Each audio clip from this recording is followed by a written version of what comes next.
Welcome to Oncology Radio. We are bringing you the latest information in the arena of oncology. Every episode brings you a new Maryland Oncology Hematology physician host, along with special guests in cancer research, new trials, cancer treatment, nonprofits, and cancer care.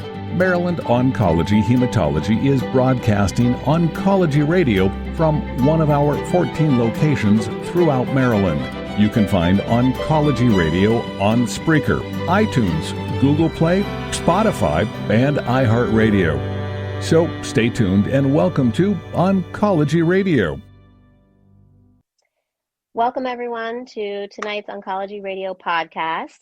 We are kicking off Breast Cancer Awareness Month with our breast cancer team at the Aquilino Cancer Center. And I am your host, Dr. Shannon O'Connor, and I specialize in breast cancer oncology and hereditary cancer genetics here in our Rockville division and in our Germantown location. And tonight, I'm really excited to have two very special guests with us. First, our new breast surgeon, Dr. Sarupa Sengupta, who has just joined our team, and she'll be seeing patients in Rockville and Germantown, and Dr. John Wallmark, who's one of my partners here at Maryland Oncology, and he also specializes in breast cancer and is the director of research for Maryland Oncology. So welcome, everyone. Thank you so much for being on our podcast tonight. I just wanted to open up with some basic statistics first about breast cancer for our listeners, since we're talking about Breast Cancer Awareness Month.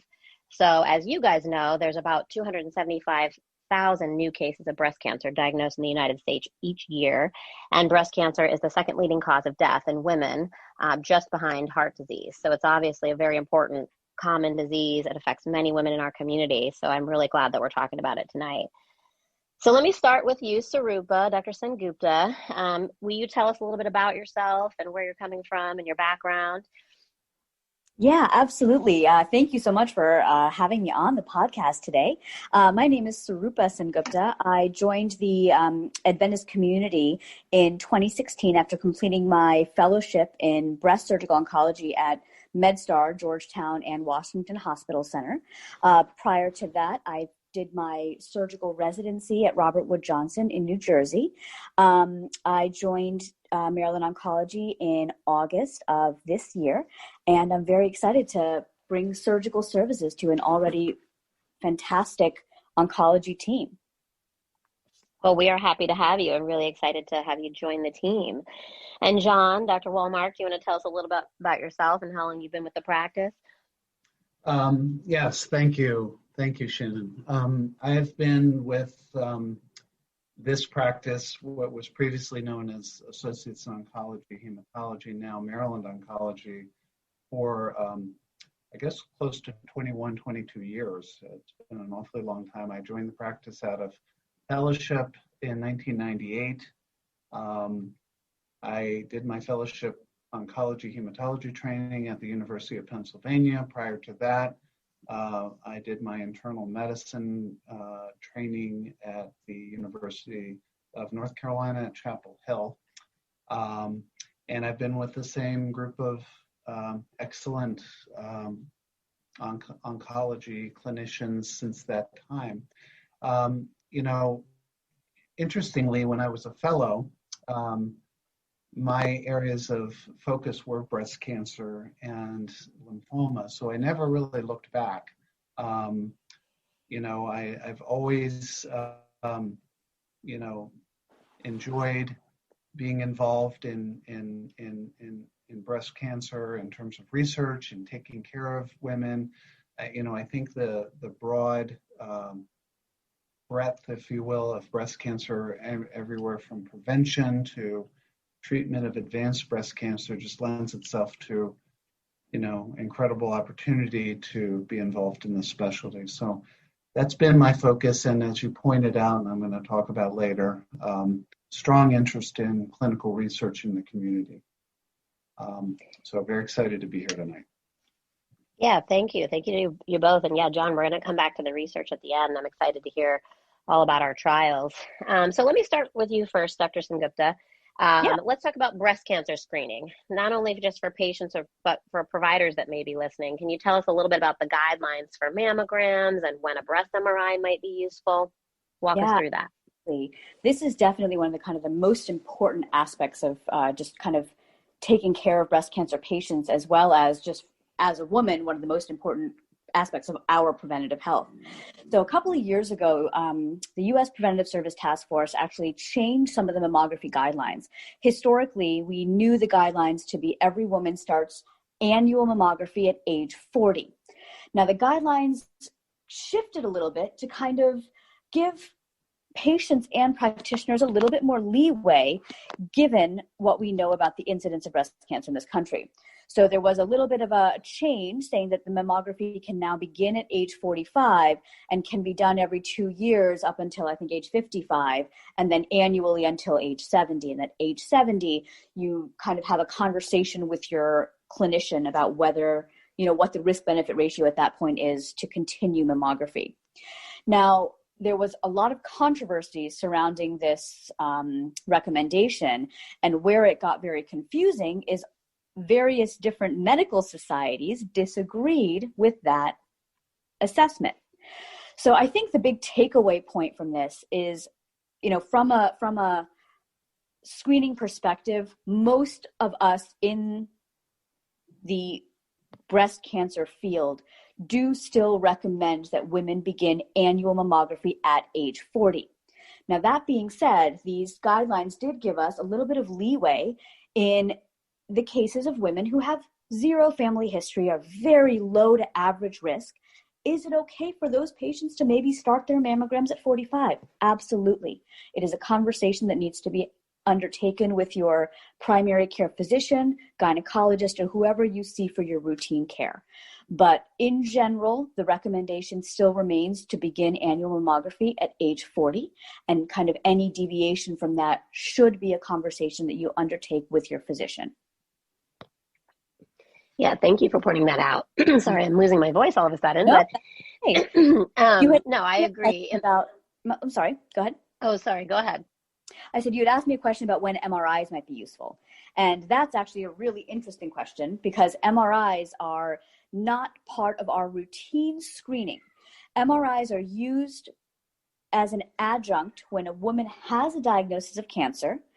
Additionally, for women who have an increased risk of breast cancer, MRIs allow us to have a second modality to gain a little bit more information about what is going on in their breast. So we generally, for women that have an increased risk of breast cancer, and the kind of the number we use is based on the models based on your family history. So if you have greater than a 20 to 25% lifetime risk of breast cancer, you meet criteria to have increased screening for increased early detection. And those are the instances in which an MRI can be very, very helpful. Yeah, and typically I was going to say also, thanks for pointing out the societies that kind of disagree with that every other year mammogram, because as you said, we kind of all believe yearly mammogram is important, and then the breast MRI comes into play when you've got the high risk scenario, and then typically that's going to stagger itself. You do a yearly MRI, a yearly mammogram staggered by 6 months. Exactly. So I think that's going to be more clear for the providers now, because we get questions about that all the time. Yes, so do I. Speaking of screening, you know, in the era of COVID, there's some data coming out that, of course, people didn't get their screening mammograms, didn't go to their doctor's appointments for preventative health, and that there may actually be now a rise in cases of later diagnosis, breast cancer and, you know, colon cancer, other types of cancer. What is your thought on that? And do you think it's safe now to go get imaging done, and, you know, tell our listeners about that? Yeah, that's a really, really good question, a really good point.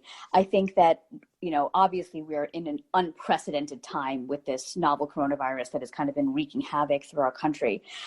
In the beginning, I think it was absolutely the right decision for people not to get mammography and kind of to stay out of the hospital, outpatient, inpatient setting as much as possible. That being said, now that we have kind of gotten the reins of this a little bit more, I think it is absolutely safe to obtain your screening mammograms at this point. I work with a lot of different radiology centers, and I can attest to the fact that all the ones, especially in the Montgomery County area, are taking great precaution to make sure that both the staff and the patients are very safe. They're basically spacing out all of the appointments. Not only that, but they're thoroughly cleaning and disinfecting the machines between each patient, which they always did. But now there's kind of an extra layer of cleaning that takes place as well to make sure that everybody is safe. Obviously, masks are going to be required for you to even enter the areas in all of these different radiology centers.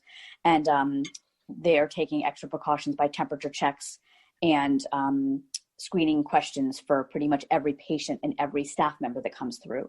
So it is definitely at this point in time safe to obtain your screening mammography.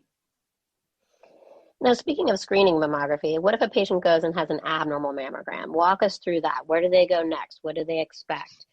Yeah, so definitely that's actually kind of a whole path that brings a lot of different providers into the picture. So let's say a woman gets a order from her gynecologist to go get her screening mammogram. So she gets her screening mammogram. They tell her, hey, there's something that needs to be evaluated further. That will generally warrant either a follow-up visit with the radiologist or at the same time, they'll do the next study that needs to be done. Kind of depends on how the order was given to the patient. In general, another set of imaging will be done, which usually entails another mammogram and an ultrasound. Now, based on what is found on those studies, the next step kind of changes. If the abnormal mammogram is then found to be something that's probably benign, or what we call a BI-RADS 3, that does warrant a 6-month follow-up. If it is found to be gone or completely benign, we call that a BI-RADS 1 or 2, and that does not require any further follow-up. If that mammogram looks very suspicious for malignancy and requires further intervention or further evaluation with a biopsy, that's kind of what we classify as a BI-RADS 4. Anything higher than a BI-RADS 4 is very, very suspicious for cancer. So based on what is found on those kind of extra studies, that's what determines where the next step is going to go for each patient. Does that answer that question adequately, you think? Yes. And then I was going to say, I mean, I think we know the answer to this, but like for the patients and providers listening, so if they have the BI-RADS 4, it's abnormal, would they then get referred to the surgeon, or they maybe even get a biopsy at the radiology center? Yeah, so honestly, I'm going to tell you, it depends on who orders the study. So every so often we'll get patients that will come to us before their biopsy. So basically they have their mammogram, they get a suspicious diagnosis, and before even the biopsy happens, the patient will come and see me. I will review all of the imaging, examine the patient thoroughly, and then discuss with her what the next steps are going to be in terms of the biopsy and things like that. The other option is that if you have somebody who is kind of taking care of a lot of women and is very savvy with the ordering process and is comfortable doing it, they will actually order the biopsy for the patient, and then the patient will come to see me based on the results of the biopsy. So either way, the patient definitely at that point is usually evaluated surgically. So there's another doctor that comes into play there. And then if they do get referred to the surgeon, and this is a question we get all the time, and I'm sure you get all the time, which is, what's the difference between lumpectomy and mastectomy with regards to breast cancer? Is there a difference in the outcome, and what's the difference in recovery? And is it a personal choice, or is it sometimes just a medical choice that you have to do one or the other? Yeah, so that's a really good question too.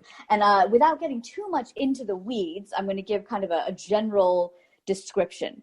So we now know in 2020 that patients who obtain a lumpectomy, which is basically an operation in which we remove a small part of the breast with a tumor in it and some normal tissue surrounding it, who then go on to get radiation therapy, have the exact same risk of dying from their breast cancer as women that have their entire breast removed, or what's called a mastectomy. The risk of local recurrence, or the cancer coming back again, is slightly higher in the patients that have had a lumpectomy, because if you think about it, we are leaving some breast tissue behind. So statistically, the risk of recurrence is minimally higher with a lumpectomy and radiation than with a mastectomy. But that difference is not statistically significant. So at the end of the day, the take-home point is that from a cancer perspective, mastectomy and lumpectomy with radiation have the same outcome. So what the patient then decides to do, or what the patient ends up having, does end up being kind of a combination of a medical decision in conjunction, very much in conjunction with what the woman feels is the best thing for her, her body, her physical well-being, her emotional well-being. We take all of those factors into consideration to make a decision with our patients as to what is best for them to cure their cancer surgically. And what's the recovery time like, the difference between lumpectomy and mastectomy, and if they do reconstruction or not with the mastectomy? A lumpectomy gets you back to your life pretty quickly. It's definitely not very painful. It's a small operation. You're in and out of the hospital the same day. We give the patients restrictions, not because they're going to be unable to do anything, but because we want things to heal properly. So I tell most patients, if I do a lumpectomy and biopsy, a sentinel node biopsy on a Thursday, if the patient works in a job where she's mostly at a desk or kind of not really doing a lot of physical labor, she can go back to work the Monday after the Thursday operation. Doing a mastectomy is a little bit longer of a recovery. Surprisingly, mastectomies now, with all of the pain control options we have, are not as painful as they used to be 20, 25 years ago. Most women end up feeling surprisingly well, surprisingly quickly.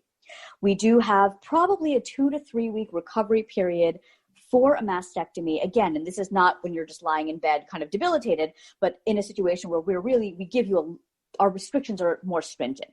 So for most women with a lumpectomy, they end up going back to work within a week of the operation.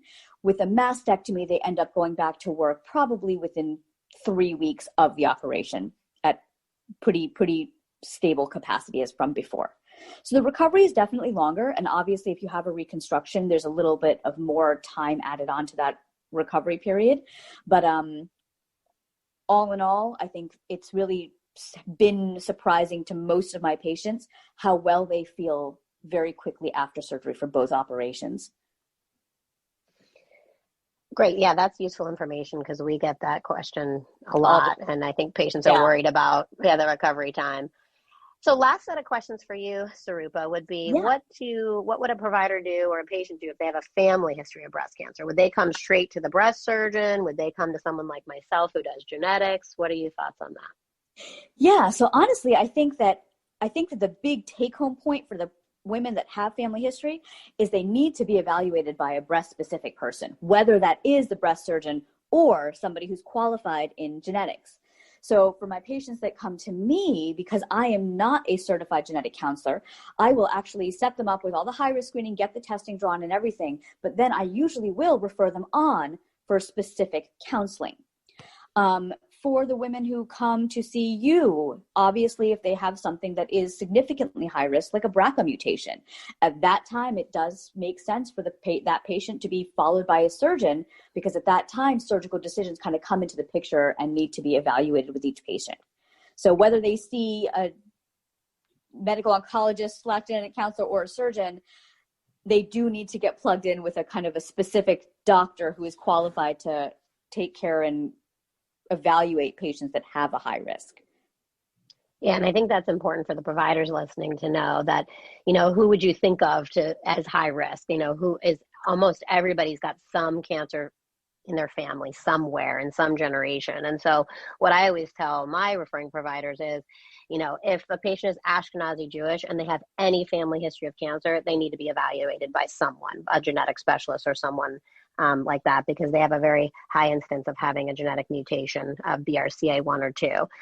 If you have a patient with multiple family members on the same side, on mom's side or on dad's side, but all on the same side, at least 3 family members with any type of cancer, that's someone they might want to think about getting evaluated for genetic testing.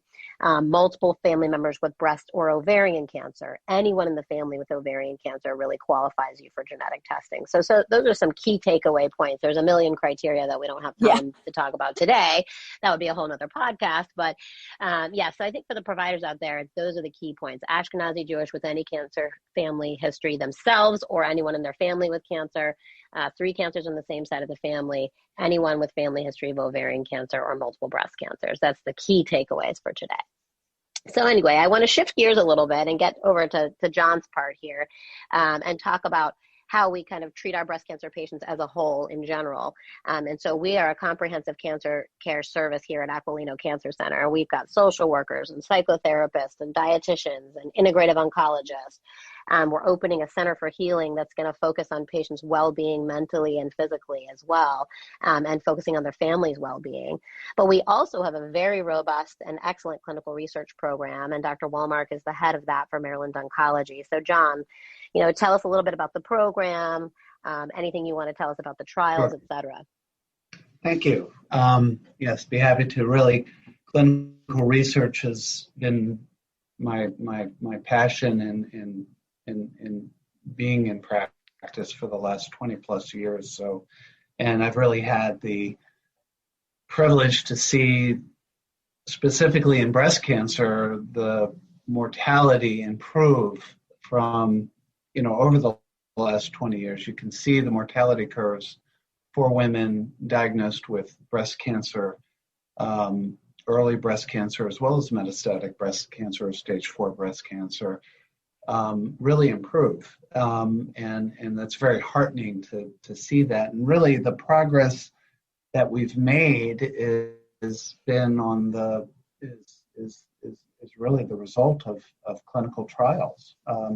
Clinical trials is really the backbone of our progress. We, in Associates in Oncology and now Maryland Oncology, I've always focused on bringing in new drugs to the community. So what we're trying to do is bring in these novel therapeutics for patients so that they can remain in the community, and obviously get involved in, number one, good science, which helps women in the future, but also to really help the woman in front of us.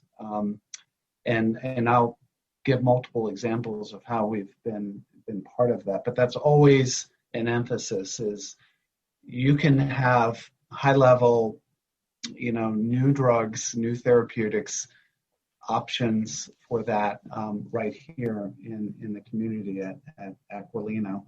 We work with a variety of clinical trial resources, including the cooperative groups, Alliance, NSABP, sort of the traditional clinical trial vendors. We also are partnered with US Oncology, who has a very robust clinical research program, so that allows us to partner with our national US Oncology colleagues, which in terms of breast cancer is second to none.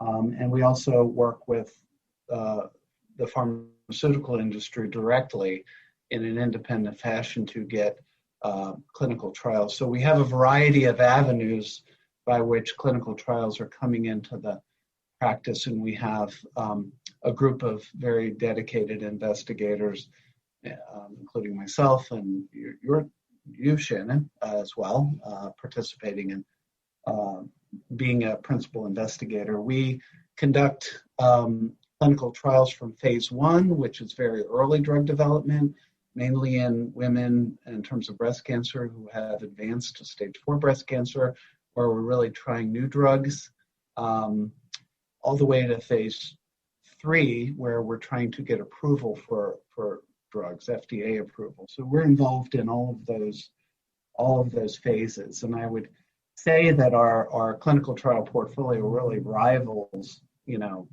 our university colleagues, and sometimes exceeds what the universities have. We've really paid careful attention to optimizing these options for our breast cancer patients. So in terms of what we're doing now, we're involved in clinical trials looking at immunotherapy in early stage breast cancer, both for triple negative breast cancer and estrogen positive. There's been a lot of attention in immunotherapy and cancer medicine, basically applying therapeutics that enhance the body's immune system against cancer cells, and in this case, breast cancer. But we're bringing that opportunity into sort of the earlier phase of breast cancer. So stages 2 and 3, we have trials to incorporate immunotherapies for both estrogen positive and triple negative breast cancer. We anticipate having really our early stage breast cancer portfolio filled out for triple negative breast cancer, estrogen positive, and the third main category of breast cancer, which is HER2 positive. In terms of advanced breast cancer or stage 4, it's a very important area of emphasis for us. So we are actively looking at new drugs to treat, for instance, hormone receptor positive advanced breast cancer. There's a new class of drugs called the SERDs, selective estrogen receptor degradators.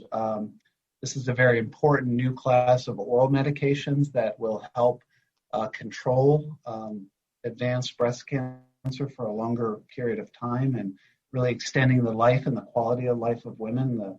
A new drug, a new SERD is being tested in our office in the Emerald trial. We have studies looking at HER2-positive breast cancer in the advanced setting. A new drug that's very of significant interest is a drug called tucatinib, which targets the HER2 pathway, along with sort of our more traditional treatments, such as Herceptin and Perjeta. We're actively involved using drug immunoconjugates such as sacituzumab in hormone receptor positive advanced breast cancer. We had previously participated in the triple negative advanced breast cancer trial utilizing sacituzumab for triple negative breast cancer, and that study was just discussed at the recent ESMO meeting over the weekend as being a real positive development in treating advanced breast cancer. And we're also interested in immunotherapy opportunities for women with advanced breast cancer.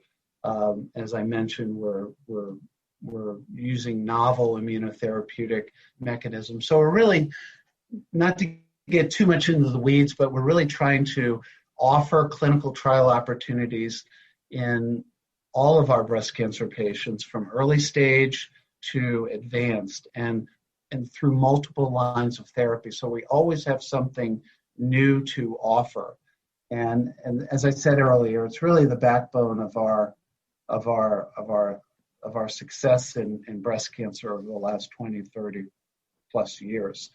And I feel really good about our pipeline coming in. We have a lot of good relationships with our U.S. Oncology partners, pharmaceutical partners, and cooperative group partners. So we're really looking forward to having the clinical trial options for all of our breast cancer patients. And, thinking back, all the way back to really 2005, all of the major new drug therapies for breast cancer and cancer in general, we've sort of been part of in our clinical trials program. The examples are when the drug Herceptin for HER2-positive breast cancer was presented at the 2005 ASCO in Orlando. It was groundbreaking, but we were part of those studies.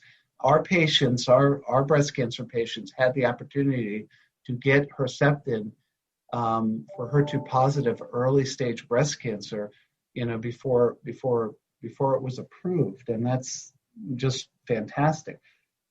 The immunotherapies, drugs like Keytruda and nivolumab, were tested in this practice over the last 10 years before they became available.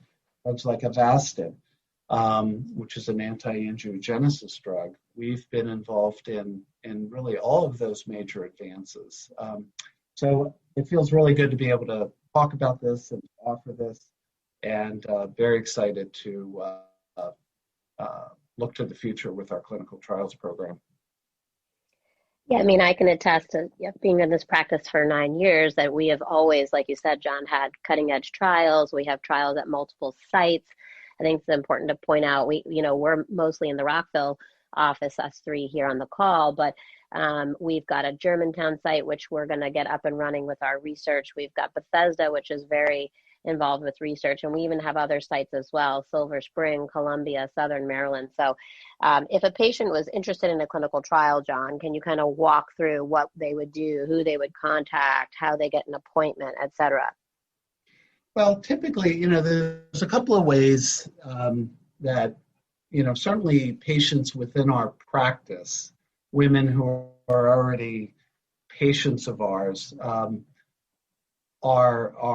have access to the clinical trials through their provider.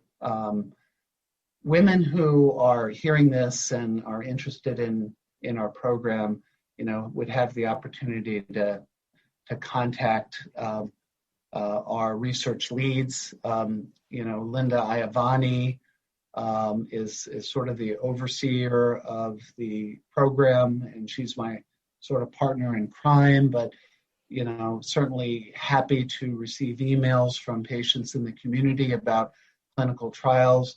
Kevin McGuire for our Rockville, Bethesda, and Germantown divisions is sort of second in command, but we can certainly provide those emails.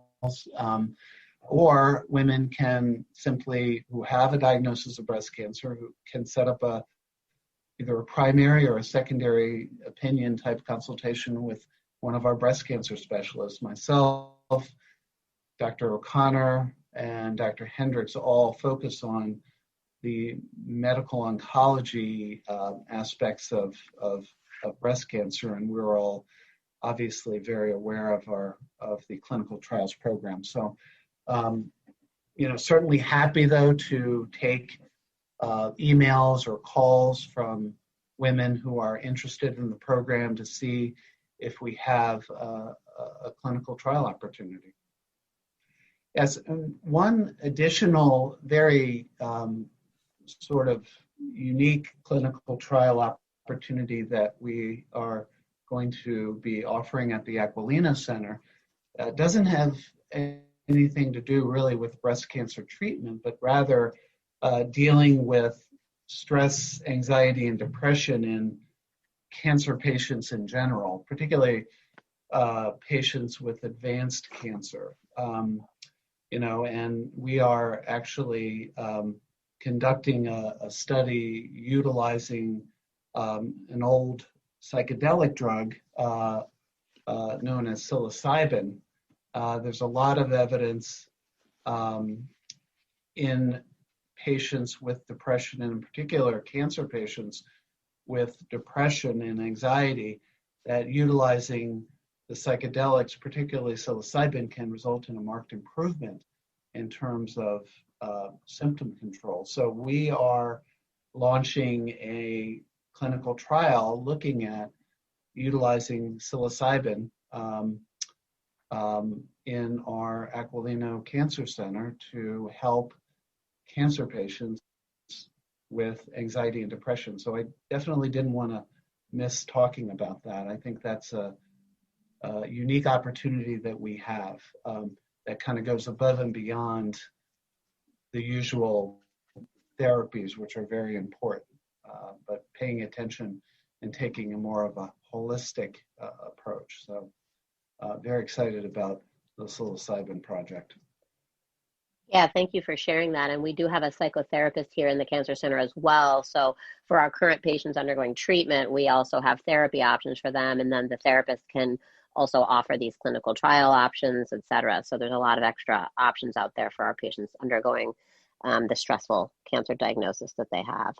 So thank you for sharing that. Yeah, and I think also too, if people want to just go to the website, the www.marylandoncology.com website, and then even make a new patient appointment, if they're not currently part of our practice and they're interested in a trial, they can have a consultation with any one of us and we can evaluate them for a trial.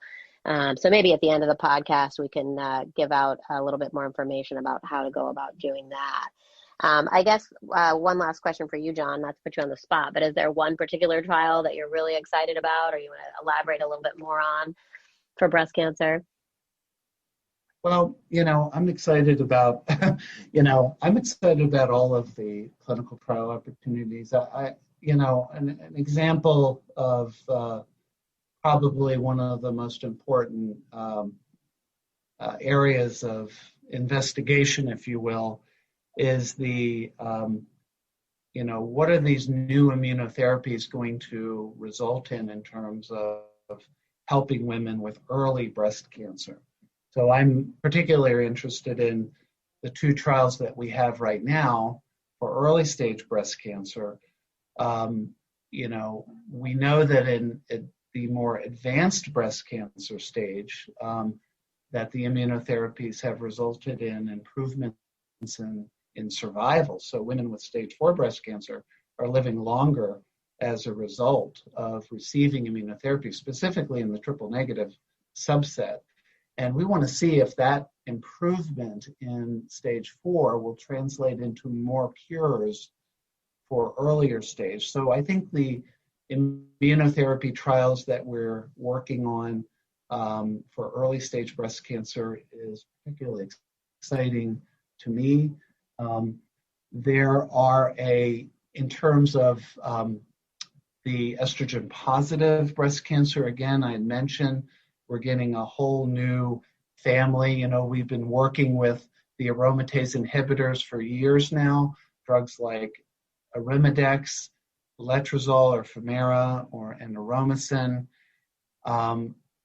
drugs like fulvestrant, which is an injection. Now we have a new class of brand new drugs called the oral selective estrogen receptor degradators. So I'm very anxious to see those drugs be tested and move into the early stage setting, and a whole host of therapies for HER2 positive breast cancer. I mentioned the drug tucatinib, which was presented at our San Antonio meetings and the ASCO meeting in June. That oral medication being added to the chemotherapy and Herceptin backbone is quickly moving into the earlier and earlier phases of study in terms of earlier stage breast cancer. So, I think there's a whole new pipeline of drugs that I'm excited about seeing. I know you wanted one particular trial, but I can't really limit it. I guess, I'm excited about all of it. Yeah, it is very exciting, and especially to have a whole new class of drugs for early stage. That's a groundbreaking thing, and that we have trials for that. It's really exciting. Thank you, John, for sharing that. And I wanted to circle back just for a minute to Dr. Sengupta. I wanted to make, one other announcement regarding our breast surgery division. We are also happy to announce that we will be having another breast surgeon joining our group. Dr. Cynthia Plate will be joining our Silver Spring location in November. So Dr. Sengupta, I know you've worked with Dr. Plate in the past. I don't know if you want to comment on how you guys are going to work together as a team and what care you guys are going to provide in general for the community. Yeah, so Dr. Plate and I we've had the pleasure of working together previously, and she is an excellent clinician, an excellent surgeon. She has actually been part of the community for about 13 years now, mostly down in the Silver Spring area. And right now, we're both so excited to be able to bring surgical services to Maryland Oncology. She is going to be located mostly down in Silver Spring, while I will be mostly in Rockville.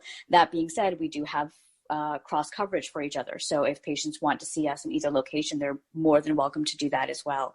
And she and I will basically be working together to make sure that all of our patients get the best evidence-based surgical care that we can provide in our community.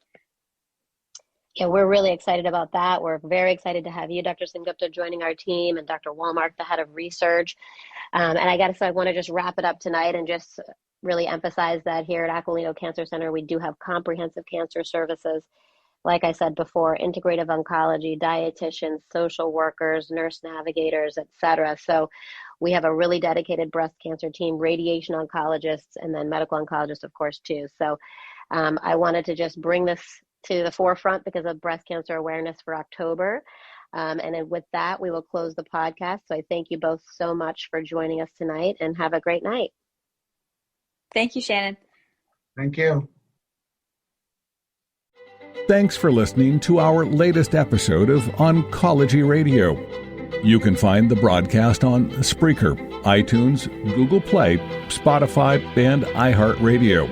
You can find more information about our physician hosts from Maryland Oncology Hematology at www.marylandoncology.com. Subscribe to our show on Spreaker at www.spreaker.com/user/oncology radio. And remember to follow the guidelines and get your cancer screenings for the best defense against cancer.